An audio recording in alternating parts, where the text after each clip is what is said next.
어떻게 하다 보니까 오늘이 3.1절입니다. 1919년에 3월 1일이죠. 일제 치하에 있던 우리 대한민국 국민들이 어, 인류 역사에 유례가 없는 무저항 운동이죠. 3.1 만세 운동을 벌인 날입니다. 그 독립 선언문을 이렇게 보니까요.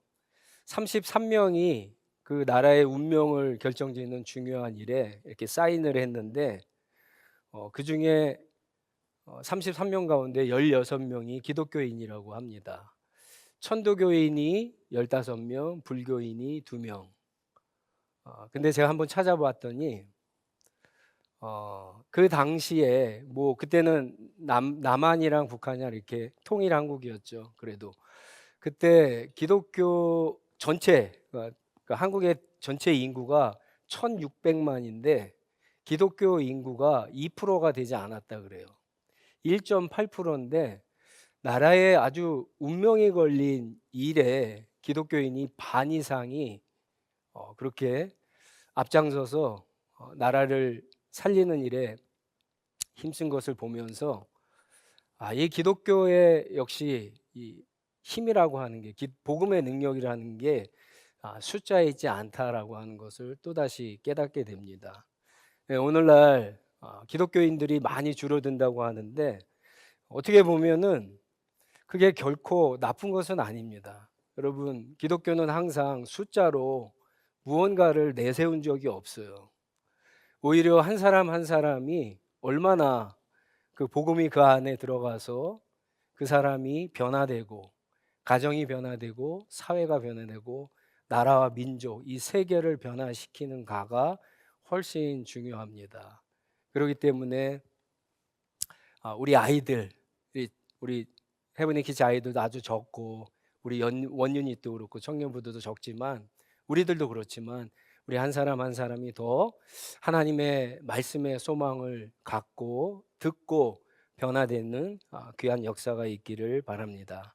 우리가 요한복음을 읽으면서 많은 주제가 나옵니다. 중요한 주제가 있는데 제가 여러분에게 첫 시간부터 부탁드렸던 것은 결코 놓치지 말아야 할 주제가 바로 믿음입니다.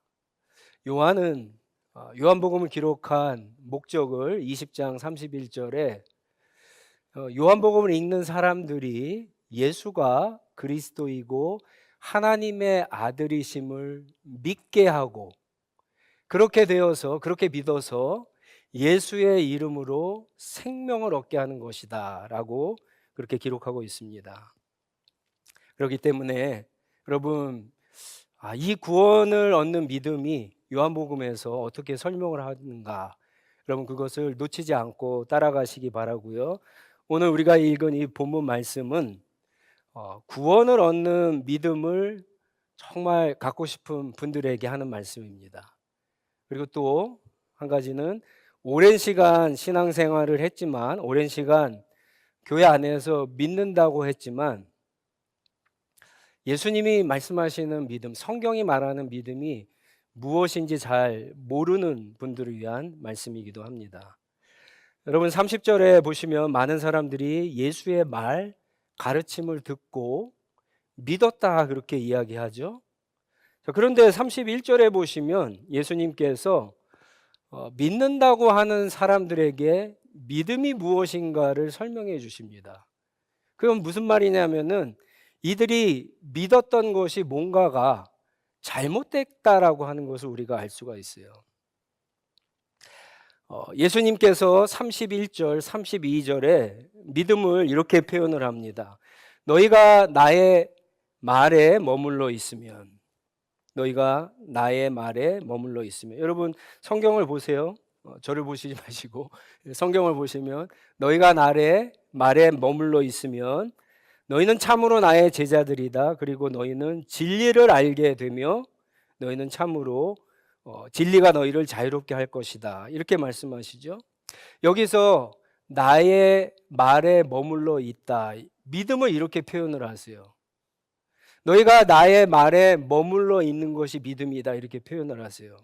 그러면은 이 세 가지의 약속, 이 세 가지가 아주 주어지게 된다라고 하는 거예요. 첫 번째가 참 제자가 된다. 참 제자가 된다. 말씀이 머물러 있으면 참 제자가 된다. 그리고 또 한 가지가 진리를 알게 된다. 여러분, 진리가 누구시죠? 예수 그리스도죠. 그죠? 요한이 얘기한 것처럼 말씀이 머물러 있으면 예수가 그리스도이고 하나님의 아들, 진리인 것을 알게 된다라고 하는 거예요. 그리고 또 한 가지 약속한 게 뭡니까? 진리가, 예수가 너희를 어떻게 한다고요? 자유롭게 한다라고 그렇게 이야기합니다. 이 말씀은 제가 오늘 설명을 하지 않겠습니다. 그 뒤에 보면은 그 유대 사람들이 그것을 오해해서 뭐라 그러죠? 아, 우리가 아브라함의 자손인데 우리가 어떻게 종입니까? 이렇게 이야기하죠. 아들이 죄로부터 이들을 자유롭게 한다라고 하는 거예요. 아들은 그 집에서 떠난 적이 없어요. 그러나 종은 아들에게 속한 거죠. 그 집주인에게 속한 겁니다. 그래서 언제든지 그 집에서 떠날 수가 있습니다. 그런데 죄에 대한 종의 죄에 대한 그 사람들을 아들이 말씀 안에 있으면 자유롭게 한다. 죄로부터의 자유를 이야기하고 계신 겁니다. 이 사람들이 믿었다라고 했을 때 이 믿음은 뭔가 잘못된 믿음이고요. 예수님이 지금 말씀하시는 믿음은 진짜죠. 자, 그런데 조금 이상한 점이 있어요. 여러분, 우리가 성경을 읽으면 이 믿음이 어떻게 시작이 되죠? 믿음은 어디에서 난다? 어디에서 나죠? 귀가 아니라 들음에서 난다. 그렇죠? 하나님의 말씀을 들을 때 믿음이 생기죠. 로마서 10장 17절 말씀이 그래요. 자, 이들이 예수님의 말씀을 듣고 믿었다 그랬죠. 그런데 왜 이 사람들의 믿음이 이상하지? 왜 잘못됐다 그러지? 뭔가 문제가 있지? 우리가 이렇게 반문할 수 있을 겁니다. 이거부터 여러분들이 조금 이해하셔야 돼요. 이렇게 설명할 수 있을 것 같아요. 여러분들이 회사에 다닙니다. 많은 분들이 회사에 다니는데 어느 날 여러분들이 다니는 회사의 사장이 다 사람들을 불러놓고 이번 달에는 특히 여러분들이 열심히 일했기 때문에 보너스를 주겠습니다. 연말에 보너스를 주겠습니다. 그러면 여러분들이 믿을까요? 안 믿을까요? 안 믿어요? 믿죠. 그죠? 사장이 나한테 얘기한 게 아니라 공개적으로 많은 사람한테서 얘기했기 때문에 믿어요. 사장의 말을 믿어요. 사장의 말을 믿는다고 그 사장이 좋은 사람이라고 여러분 믿습니까?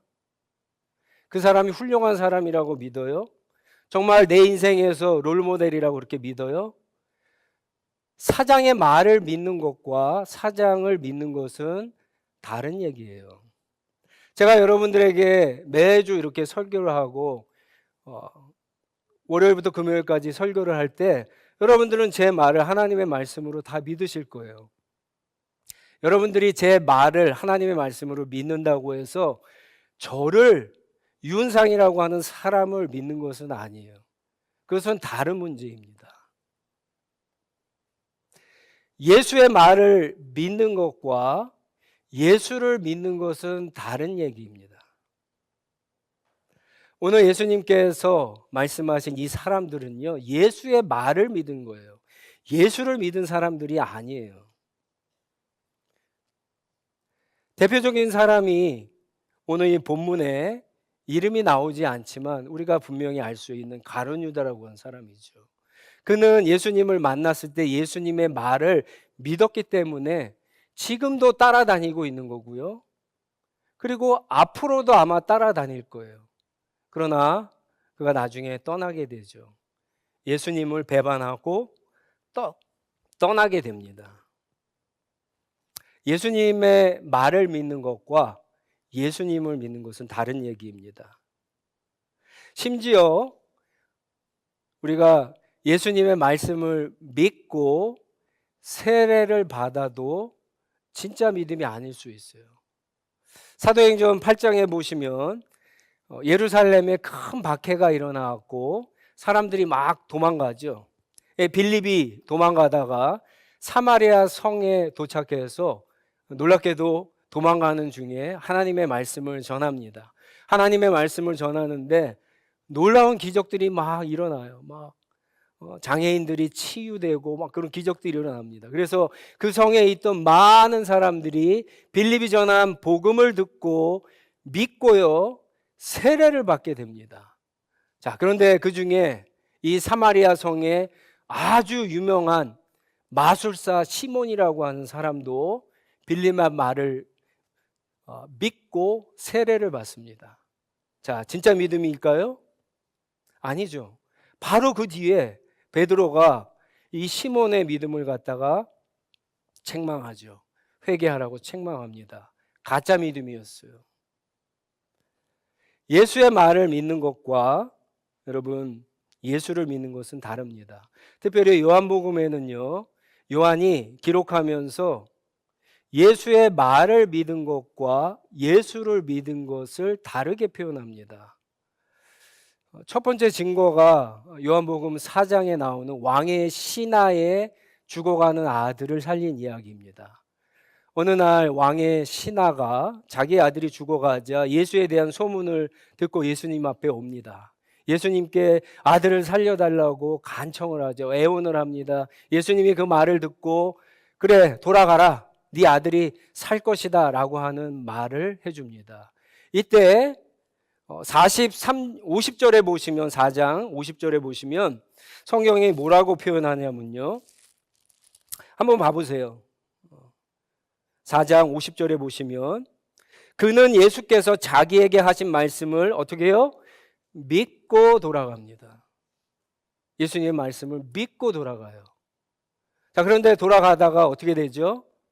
아들이 나왔어요. 죽어간 아들이 나왔어요. 그래서 종들이 주인에게 알린다고 막 오다가 도중에 만났어요. 그래서 주인님, 아들이 살아났어요. 그랬더니 이 주인이 그때가 언제냐, 그 시간이 언제냐 자세하게 묻습니다. 그리고 예수님이 말씀하신 시간과 아들이 살아난 시간이 일치하자 여러분 어떻다고요? 53절에 53절 보세요. 뭐라고 그러냐면 그래서 그와 그의 온 집안이 함께 뭐라고요? 예수를 믿었다라고 이야기합니다. 말씀을 믿는 것과 예수를 믿는 것은 이렇게 다릅니다. 저와 여러분들의 신앙이 복음을 믿는 차원에서 예수의 말이 진짜인가 그것을 믿는 차원에서 이제 한 걸음 나아가셔야 돼요. 그래서 예수를 믿는 차원으로 나가셔야 돼요. 기적도 마찬가지고요, 여러분 말씀도 마찬가지예요. 그것을 통해서 예수가 어떠한 분인가를 믿는 그런 믿음에 나아가셔야 됩니다. 자, 예수님은 그 차원에 있어서 그 과정이 바뀌는 과정에 있어서 아주 중요한 얘기를 하신 거예요. 그렇기 위해서는 예수의 말이 너 안에 머물러야 된다라고 이야기하세요. 여러분 이게 무슨 뜻일까요? 예수님의 말씀이 내 안에 머무르는 것, 복음이 진리가 내 안에 머물러야 된다는 것. 그것은 어떤 사람이 복음을 들을 때, 진리를 들을 때, 예수의 말씀을 들을 때 한쪽 귀로 듣고 머무르지 않고 빠져나갈 수 있다라고 하는 거죠. 이 말씀을 설명하면 이런 거예요. 1859년에 6월 30일 프랑스 출신의 찰스 브론딘이라고 하는 사람이 있습니다. 이 사람이 세계 최초로 나야가라 협곡에 로프를 갖다 해서 이쪽에서 이쪽까지 건너갔어요. 이 세계 최초입니다. 많은 사람들이 깜짝 놀랐죠. 그 후로도 이 사람이 더 아주 진기한 묘기를 보입니다. 한 번은요, 눈을 이렇게 가리고 로프를 타고 건너간 적도 있어요. 또 한 번은 저도 믿기지 않는데 가다가 중간에 요리를 했대요. 그리고는 건너간 적도 있습니다. 그리고 마침내 어떤 날은 자기의 매니저를 등에 업고 이 사람이 로프를 갖다가 혼자가 아니라 등에 업고 건너간 적도 있다고 합니다. 이 사람이 이쪽에서 저쪽까지 자기 매니저를 업고 건너간 다음에 사람들이 진짜 깜짝 놀라겠죠. 깜짝 놀랐는데 그 중에 한 구경꾼에게 이런 얘기를 했대요. 선생님, 제가 선생님도 등에 업고 이 협곡을 건널 수 있는 것을 믿습니까? 믿으세요? 그랬더니 믿습니다. 지금 제가 두 눈으로 봤지 않습니까? 믿습니다. 그랬더니 이 브론딘이 그럼 제 등에 올라타세요. 제가 지금 건너보겠습니다. 구경꾼이 도망갔대요. 여러분, 말씀을 믿는 것과 실제로 그 말씀을 내 안에 받아들여서 그 등에 올라타서 가는 것은 다른 거예요. 예수님이 말씀하시는 것은 바로 이 얘기를 하시는 거예요. 사실은 오늘 교회 안에는 말씀만 믿는 사람들이 있어요. 그것도 귀합니다. 말씀이 들려지고 믿어진다라고 하는 게 대단한 거예요. 그러나 여러분, 그것은 구원을 얻는 믿음이 아니에요. 생명을 얻는 믿음이 아니에요. 말씀이 믿어져서 그 말씀의 주체이신 예수가 진짜 하나님이 보내신 그리스도이시고 하나님의 아들이심을 믿어야 되는 거예요. 그게 바로 생명을 얻는 믿음입니다. 예수님께서 지금 너희가 내 말에 머물러 있으라라고 하는 이 말은요, 예수의 등에 올라타라고 하는 말이에요. 예수께 나를 맡기라라고 하는 거예요. 내 삶을 맡기라라고, 드리라라고 하는 말씀이에요. 요한복음 15장 7절에 가시면 예수 안에, 말씀 안에 머무른 것을 그래서 예수 안에 머무는 것이랑 같다라고 그렇게 표현을 해요. 요한이 자꾸만 믿음을 이렇게 표현하는 이유가 있어요. 여러분, 요한의 표현에 의하면 바로 내 삶을 맡기는 거, 그분이 내 안에 들어오는 것을 생명의 빵에서는 어떻게 얘기해요? 하늘에서 내려오신 빵을 먹고 마시는 걸로 이야기하죠. 생명의 빵을 먹고 마시면 그 생명의 빵, 예수가 내 안에서 어떻게 돼요? 피가 되고 살이 되어갖고 내 안에 있잖아요. 나의 일부가 되잖아요. 먹으면 먹을수록 내 안에 예수로 충만해지는 거잖아요. 그게 믿음이에요. 그게 믿음이에요. 예수님은 이 얘기를 하기 전에 또 한 번 얘기하셨죠. 나는 세상의 빛이다. 그걸 누가 안 믿어요? 우린 다 믿죠. 예수가 생명의 빛이고 세상의 빛인 거 다 믿어요. 빛이 비쳤어요. 그런데 우리는 그 빛이 내 안에 비추도록 하지를 않아요. 만약에 그리스도의 빛이, 세상의 빛이, 생명의 빛이 내 안에 비추면은 우리는 어떻게 될까요? 우리 안에 있는 어둠이 다 사라질 거예요. 빛이 점점 비치면 비출수록 내 안에 더러운 것들, 추악한 것들, 그 이기심, 자존심, 이런 것들이 하나둘씩 물러가고 빛 대신 예수님으로 가득 차게 될 것입니다. 예수로 충만하게 될 것이에요. 여러분, 그렇게 될 때 예수님이 말씀하신 게 그게 참 제자라고 하는 거예요. 그게 참 제자. 그게 진리를 아는 방법이라고 하는 거예요. 그게 진리가 너희 안에 있는 죄를 물리치고 너희 안에 있는 영적인 무지를 물리치고 자유롭게 하는 거예요.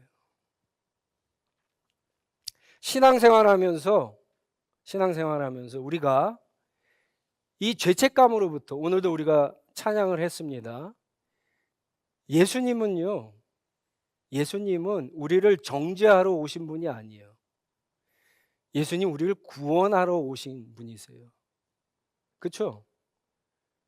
예수님은 우리를 정죄하지 않으세요. 사마리아 여인도 그렇고요. 그리고 가늠하다 현장에 붙잡힌 여인에게도 그랬죠. 나도 너를 정죄하지 않는다. 예수님은 우리를 구원하러 오신 분이에요. 여러분, 그 분이 우리 안에 들어올 때, 우리 안에 가득 찰 때, 여러분, 그런 놀라운 역사가 나타나게 되는 거예요. 자, 그런데 37절에 보시면 예수님이 경고의 말씀을 하세요.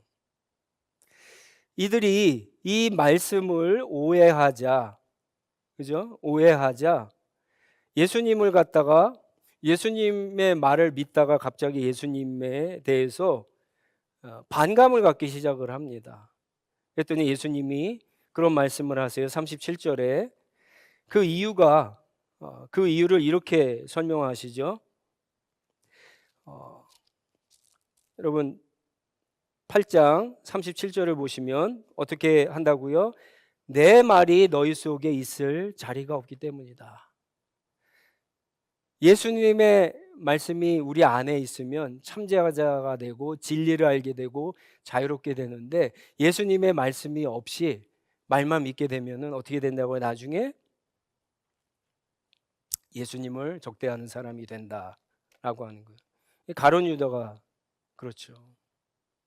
가룟 유다의 마지막이 그렇지 않습니까?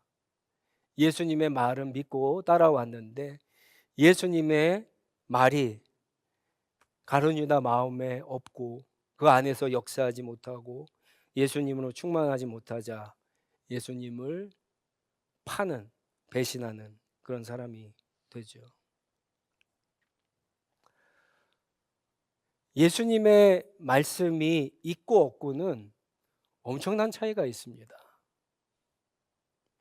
여러분 우리가 신앙생활하면서 똑같아요. 믿지 않는 사람이나 믿는 사람이나 다 어떤 문제와 어려움을 당합니다. 그랬을 때 혹 내가 어떤 문제와 어려움 앞에서 너무 쉽게 너무 빠르게 실망하고 낙심하고 슬퍼하고 화내고 두려워하고 포기하면 여러분 그 사람 안에는 하나님의 말씀이 없어요. 하나님의 말씀으로 충만한 사람은 세상에 여러 가지 것들이 들어왔을 때 그것을 이길 수 있는 힘을 주세요. 그게 예수님을 따라가는 거고 그게 예수님과 동행하는 삶이에요. 우리는 우리 스스로의 어떤 개발이나 연습이나 훈련이나 어떤 종교적인 것들을 통해서 다른 것들을 막 막아내는 게 아니에요. 예수님의 생명과 진리의 말씀이 우리 안에서 충만해서 그게 우리의 생각, 우리의 마음, 우리의 영혼, 우리의 계획, 우리의 뜻, 우리의 감정 이런 곳에 하나님의 말씀이 막 작용을 해야지 그런 것들을 컨트롤하고 여러분 절망하지 않고 슬퍼하지 않고 화도 참을 수 있는 거예요. 나중에 어떤 일들이 일어납니까? 나중에 십자가 이후에 제자들한테 그런 모습들이 이제 나타나잖아요. 그러니까 이들이 어떻게 합니까? 이렇게 원래는 이렇게 해야 되는데 이런 문제가 닥치면 이렇게 해야 되는데 예수님은 그렇게 하지 않으셨어. 그리고 다르게 행동하는 거예요. 예수님은 이때 이렇게 했어. 라고 해서 이렇게 하는 거예요. 말씀이 우리 안에 있으면 그렇게 하는 거예요. 오늘 우리가 신앙생활하는 것과 한번 비교해 보세요. 어떤 문제가 생겼을 때 어떤 일이 닥쳤을 때 성경 말씀에 이렇게 하라 그랬어 라고 생각하는 사람은요 하나님의 말씀이 있는 사람이에요. 그런데 그런 것들을 무시하고 즉흥적으로 즉각적으로 아무런 생각 없이 믿는 사람답지 않게 그렇게 생각하고 행동하는 것은 하나님의 말씀에 머무르지 않고 있는 증거입니다. 말씀이 충만하지 않기 때문에 예수로 충만하지 않기 때문에 그렇죠. 여러분 하나님의 말씀을 믿는 건 너무나 중요하죠.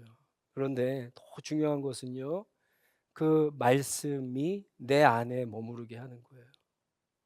내가 그 안에 머무르는 거죠. 여러분 한번 생각해 보세요. 아까 장로님도 그런 기도하셨지만 우리가 정말 내가 그리고 우리 가정이 우리 하늘시학교의 공동체가 한 사람의 낙오자도 없이 이렇게 믿음의 여정을 저 끝까지 가는 게 얼마나 어려운 일이에요.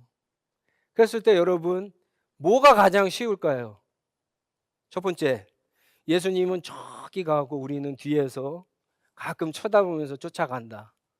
두 번째, 예수님 따라가니까 예수님의 손 붙잡고 간다. 세 번째, 예수님의 등에 올라타고 간다. 네. 하나님의 말씀에 머무른 사람이 바로 그런 사람입니다. 사랑하는 성도 여러분, 하나님의 말씀을 읽고, 그래서 그 말씀이 내 안에 머무를 수 있게 하는 게 그게 묵상하는 거예요. 묵상하는 거예요. 광고는 아니지만 이따가 오늘 1일 묵상 세미나가 있습니다. 아주 엑기스만 얘기할 거예요. 여러분들이 정말 성경을 읽으면서 내가 하나님 말씀이 뭔지 알고 싶고 하나님이 나에게 어떤 말씀을 하고 있는지 오늘 그런 것을 알고 진짜 하나님 말씀이 내 안에 머무르고 내가 주님 안에 있는 그런 신앙생활을 하고 싶은 분들, 그런 신앙생활을 통해서 참 제자가 되고 싶은 분들, 진리가 뭔지 알고 싶은 분들, 진리가 우리가 어떤 상황과 환경에 있든지 나를 자유롭게 하는 그런 사람으로 살아게 하는 그 맛을 보고 싶은 사람들은 여러분 다 참여하시고 한 주간 동안도 여러분 말씀 놓지 마시고 말씀을 한쪽 귀로 듣고 흘려보내지 마시고 그 말씀이 계속 내 생각, 내 계획, 내가 하려고 하는 어떤 일들, 지금 하고 있는 일들 거기에 한번 말씀을 돌려보세요. 그래서 주님이 나에게 말씀하시는 대로 그렇게 순종하며 사는 저와 여러분 우리 공동체가 되기를 주님의 이름으로 축원합니다. 기도하겠습니다. 다 같이 일어나셔서 주신 말씀 가지고 기도하겠는데요. 제 목회적인 경험으로 봤을 때 하나님의 말씀을 듣는 거는 잘하지만 이 말씀이 내 안에 머무르게 하는데 잘 못하는 분들이 있어요. 저는 크게 두 가지 이유가 있습니다. 하나는요, 너무 바쁜 분들이에요. 여러분 가운데 다 이해는 합니다. 예.